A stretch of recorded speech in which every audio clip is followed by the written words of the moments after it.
ਜੋ ਮਨ ਚਾਵੇ ਖਾਣ ਨੂੰ, ਜੋ ਮਨ ਚਾਵੇ ਪਹਿਨਣ ਨੂੰ, ਜੋ ਮਨ ਚਾਵੇ ਦੇਖਣ ਨੂੰ, ਹਰ ਤਰ੍ਹਾਂ ਦਾ ਸਾਜ਼ੋ ਸਮਾਨ ਉਹ ਮੁਹੱਈਆ ਕਰ ਲਵੇ, ਪ੍ਰਾਪਤ ਕਰ ਲਵੇ।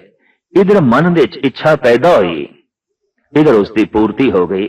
ਮਨੁੱਖ ਦੇ ਪ੍ਰਾਣਾਂ ਵਿੱਚ ਇਸ ਦੀ ਬੜੀ ਪ੍ਰਬਲ ਪਿਆਸ ਹੈ ਕਿ ਮੇਰੀ ਇੱਛਾ ਤਤਛਿਨ ਪੂਰੀ ਹੋਣੀ ਚਾਹੀਦੀ ਹੈ, ਉਸ ਦੇ ਦੇਰ ਨਹੀਂ ਲੱਗਣੀ ਚਾਹੀਦੀ। ਇੱਕ ਕਲਪਨਾ ਦੀ ਗਊ ਵੀ ਮਨੁੱਖ ਨੇ ਬਣਾਈ ਹੈ, ਜਿਹਨੂੰ ਕਹਿੰਦੇ ਨੇ ਕਾਮਧੇਨ ਗਊ, ਜੋ ਤਤਛਿਨ ਕਾਮਨਾ ਦੀ ਪੂਰਤੀ ਕਰ ਦਿੰਦੀ ਹੈ। ਇਧਰ ਕਾਮਨਾ ਕਰੋ, ਇਧਰ ਪੂਰੀ ਹੋ ਗਈ। ਇਸ ਤਰ੍ਹਾਂ ਕਲਪਨਾ ਦਾ ਇੱਕ ਬ੍ਰਿਕਸ਼ ਵੀ ਬਣਾਇਆ ਹੈ, ਜਿਹਨੂੰ ਕਹਿੰਦੇ ਨੇ ਕਲਪ ਬ੍ਰਿਕਸ਼। ਇਧਰ ਕਲਪਨਾ ਕਰੋ ਤਾਂ ਇਧਰ ਇਸ ਦਰਖਤ ਨੇ ਸਾਰੀਆਂ ਕਲਪਨਾਵਾਂ ਦੀ ਪੂਰਤੀ ਕਰ ਦਿੱਤੀ, ਸਾਰੀ ਇੱਛਾ ਦੀ ਪੂਰਤੀ ਕਰ ਦਿੱਤੀ। ਤਾਂ ਮੈਂ ਇਸ ਕਰਾਂ ਸਮੂਹ ਬ੍ਰਹਿਮੰਡ ਵਿੱਚ ਕੋਈ ਐਸਾ ਬ੍ਰਿਕਸ਼ ਨਹੀਂ ਹੈ ਜਿਹਦੇ ਥੱਲੇ ਬੈਠੋ, ਕਲਪਨਾ ਕਰੋ ਤੇ ਤਤਛਿਨ ਪੂਰੀ ਹੋ ਜਾਏ। ਗਊਆਂ ਤੇ ਨੇ, ਪਰ ਕਾਮਧੇਨ ਗਊ ਕਲਪਨਾ ਦੀ ਗਊ ਹੈ।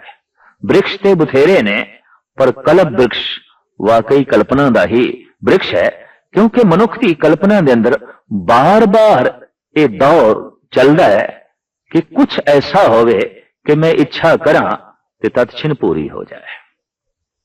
ਕੋਈ ਐਸਾ ਪਹਾੜ, ਕੋਈ ਐਸਾ ਦੇਵਤਾ, ਕੋਈ ਐਸਾ ਸੰਤ, ਕੋਈ ਐਸੀ ਗਊ, ਕੋਈ ਐਸਾ ਬ੍ਰਿਕਸ਼, ਕੋਈ ਐਸਾ ਗ੍ਰਹਿ, ਕੋਈ ਐਸਾ ਨਛੱਤਰ ਹੋਵੇ कि जिस दे सामने मैं देखा और इच्छा करा तत्छिन पूरी हो जाए।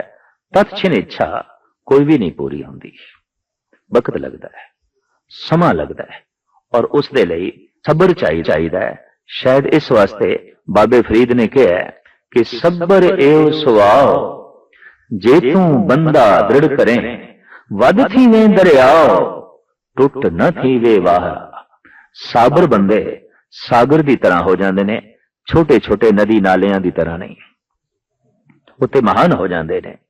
पर साहिब कहते चलो ऐसा भी हो जाए कि मन दे जिहड़ी इच्छा पैदा होवे और जबान नाल उसकी फौरन फरमाइश होवे ते पूर्ति भी है, उसे वक्त उस इच्छा की पूर्ति भी हो जाए। चीज करन मन भाव दे हर बुझन नाही हारिया। अगर इस तरह का कोई फसिया होया मनुख है महल माड़ियां दे विच, तरह तरह के हरमां दे विच, महाराज कहंदे उसनूं हरी दी सूझ नहीं आउंदी, हरी दी समझ नहीं आउंदी। ते इहदे नाल की हुंदा है, वो अपना जीवन हार जांदा है। एक जुआरी धन हारदा है, कोई संपदा हारदा है, कोई अपने कपड़े हारदा है, कोई गहने हार दिंदा है। इतिहास दे विच ऐसा भी जिक्र है कि कोई अपनी स्त्री हार दिंदा सी जुए दे विच। पर यह तो बहुत बड़ा बदकिस्मत है, ये तो अपने आप नूं हार के चले। भगत कबीर कहंदे ने चले जुआरी दोए हथ झाड़। ये दोवें हथ झाड़ के जुआरी जा रहा है। ये चार कंधियां ते कौन जा रहा है? ये मरगढ़ घाड़ की तरफ कौन जा रहा है?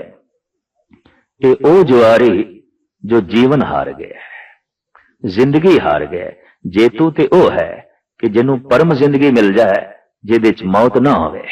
पर इह हार के जा रहा है, इनू परम जिंदगी नहीं मिली, इनू परम जीवन नहीं मिलिया। ये हार के जा रहा है। चले जुआरी दोए हथ जार। तो साहिब कहंदे ने चीज करन मन भाव दे हर बुझन नाही हारिया। कर फरमाइश खाया वेख महलत मरण वे सारिया।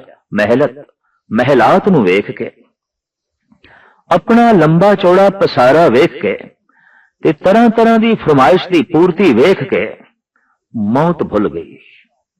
जन्म चेते रहा, जीवन चेते रहा, मरण भुल गया। धर्म का जन्म मौत के चिंतन तो है, काल के चिंतन तो ही अकाल का जन्म है। जब कोई काल का चिंतन करता है, मौत का चिंतन करता है, तो ऐसा होता है कि उसनों वो जीवन प्राप्त हो जाता है जिहदे च मौत नहीं। आखिर ऐसी की खूबी है मौत के चिंतन दे विच? क्योंकि जिसनों अपनी मौत चेते है वो किसी नाल छल नहीं कर सकेगा, कपट नहीं कर सकेगा, किसी से जबर नहीं कर सकेगा, किसी नाल धोखा नहीं कर सकेगा, किसी नाल झूठ नहीं बोल सकेगा और किसी का कुछ हथिया नहीं सकेगा। अगर हथियाया इसने और इस दे च उसनू पूर्ण तौर ते सफलता मिली है तो समझ लेना इसनू मौत चेते नहीं, जीवन चेते है, जन्म चेते है।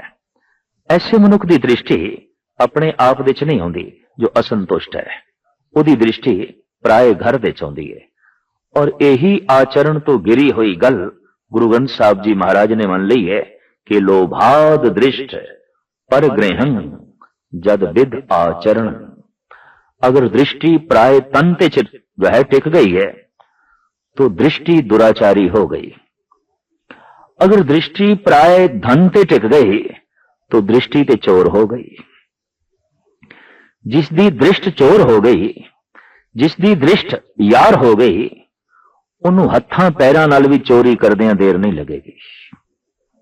ਉਹਦੇ ਹੱਥ ਪੈਰ ਜਿਸਮ ਵੀ ਦੁਰਾਚਾਰੀ ਹੁੰਦਿਆਂ ਕੋਈ ਦੇਰ ਨਹੀਂ ਲਾਏਗਾ, ਕਿਉਂਕਿ ਦ੍ਰਿਸ਼ਟੀ ਤੇ ਦੁਰਾਚਾਰੀ ਹੋ ਗਈ। ਇਸ ਵਾਸਤੇ ਗੁਰੂ ਨਾਨਕ ਦੇਵ ਜੀ ਮਹਾਰਾਜ ਕਹਿੰਦੇ ਨੇ, ਮਹਾਨ ਹੈ ਉਹ ਮਨੁੱਖ ਕਿ ਦ੍ਰਿਸ਼ਟ ਬਿਕਾਰੀ ਬੰਧਨ ਬਾਂਧੇ ਹਉ ਤਾਂ ਕੇ ਬਲ ਜਾਈ। ਜੋ ਆਪਣੀ ਦ੍ਰਿਸ਼ਟੀ ਨੂੰ ਬੰਧਨ ਪਾਵੇ, ਪਰਾਏ ਤਨ ਤੇ ਨਾ ਟਿਕੇ, ਪਰਾਏ ਧਨ ਤੇ ਨਾ ਟਿਕੇ, पर अंदर असंतुष्टि है तो ऐसे मनुख की दृष्टि प्राय धन ते ही टिकेगी, अपने धन ते टिक नहीं सकती, क्योंकि अपने धन दे चो संतुष्ट नहीं है। तो दृष्टि चली गई है प्राय धन ते। अपने परिवार, अपनी पत्नी ये संतुष्ट नहीं है तो दृष्टि चली गई है पर नारी ते। तो दृष्टि ते दुराचारी हो गई, दृष्टि ते चोर हो गई। चारों पासे चोर दृष्टियां ही घूम रही ने, दुराचारी दृष्टियां ही घूम रही ने।